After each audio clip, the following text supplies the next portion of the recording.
It felt like a new day in America after the race was called for Biden on Saturday.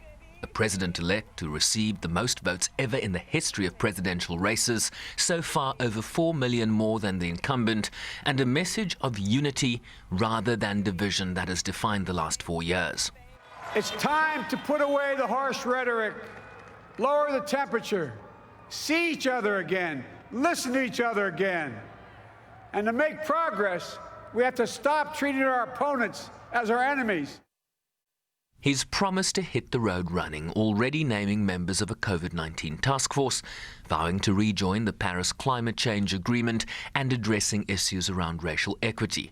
The Washington Post reporting he'll reverse the decision to withdraw from the World Health Organization and repeal bans on immigration targeting Muslim-majority countries, among other measures to reset relations with allies abroad. I pledge to be a president who seeks not to divide, but unify, who doesn't see red states and blue states, only sees the United States. And work with all my heart, with the confidence of the whole people, to win the confidence of all of you.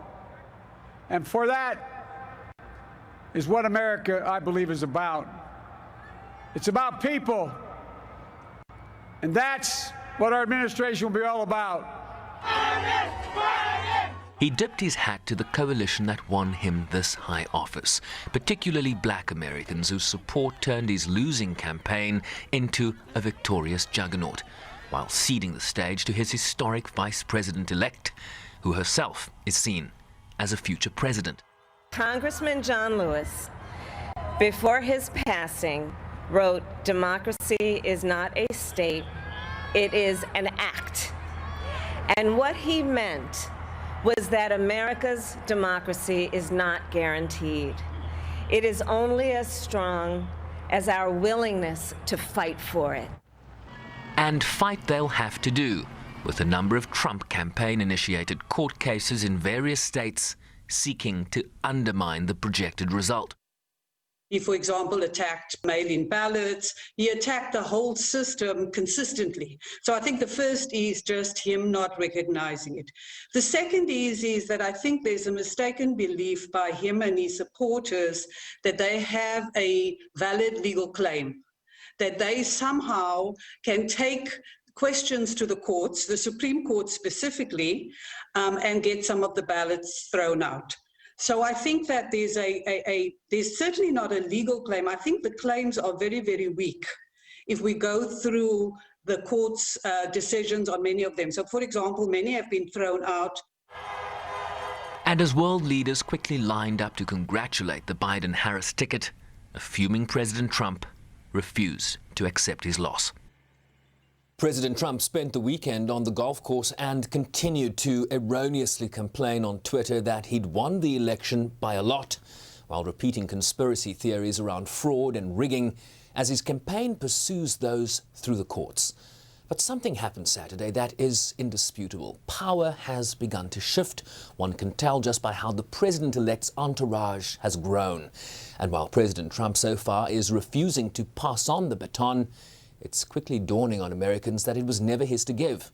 Rather, that of the majority of Americans who voted for Joe Biden. Sherwin Bryce Pease, SABC News, New York. And Sherwin joins us live from New York now. Sherwin, so we actually took Joe Biden speaking tonight, South African time, saying he's already sort of setting up advisors, got plans around COVID and various issues. So you have him pushing ahead with this mandate that you say has been given by the US people. At the same time, a losing incumbent who's not called to congratulate his winning opponent, who continues to argue that he's actually in the lead and continues to sort of say that there's a lot of fraud going on here. So Biden and his team, correctly as you point out there, Francis, moving ahead, just addressing in a major policy address to the American people, the first of its kind since winning the election on Saturday. Certainly the projection from a majority of media organizations in this country, and really focusing on his four-point agenda. At the top of that list, as was the focus in his speech that just ended, the COVID-19 coronavirus pandemic. There are other issues, of course, related to COVID as it relates to the economy, climate change and racial equity. He also today named the 13 health experts that will lead his COVID-19 transition advisory board. So the work of this transitional team continues. But this is a news report I've just seen, Francis, US media reporting that the Trump-appointed General Services Administration, essentially a federal government agency that needs to sign off on the election result, essentially affirming the election result. This would be the first step by the federal government, the incumbents government, to recognize the win of Biden. That has not happened yet. And the implications of that is that funds are then not released from the federal government to the transition team for things like government office space, for email addresses, to do background checks on staff, to do some staff training in lieu of when they enter the White House, just given the breadth and scope of the office many of these people will hold. So the government, the General Services Administration has yet to sign off some 48 hours after this victory, and this could have implications, despite what you're hearing from Biden's transition team in terms of implementing their agenda. It will undermine their ability to do so in terms of the lack of government funding that is yet to be produced by the incumbents government. All right, an interesting situation. And you chatted to constitutional law expert Professor Penelope Andrews, who indicated that these cases that Trump's bringing are weak at best. This could be seen as a delaying tactic to shore up the president's political influence going forward. What exactly does that mean?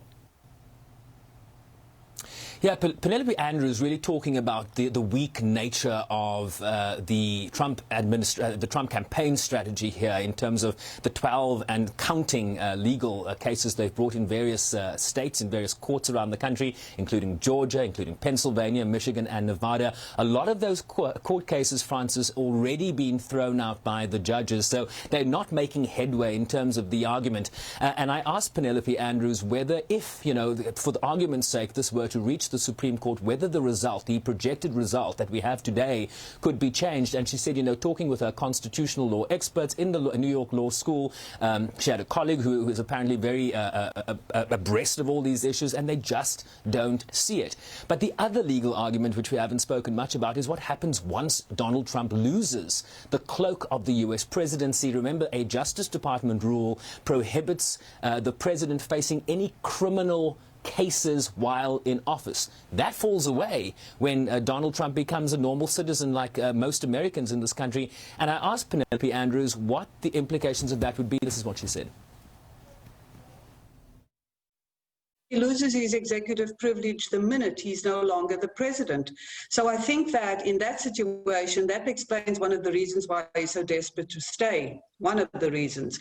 And he will be facing quite a few challenges in court, as you pointed out.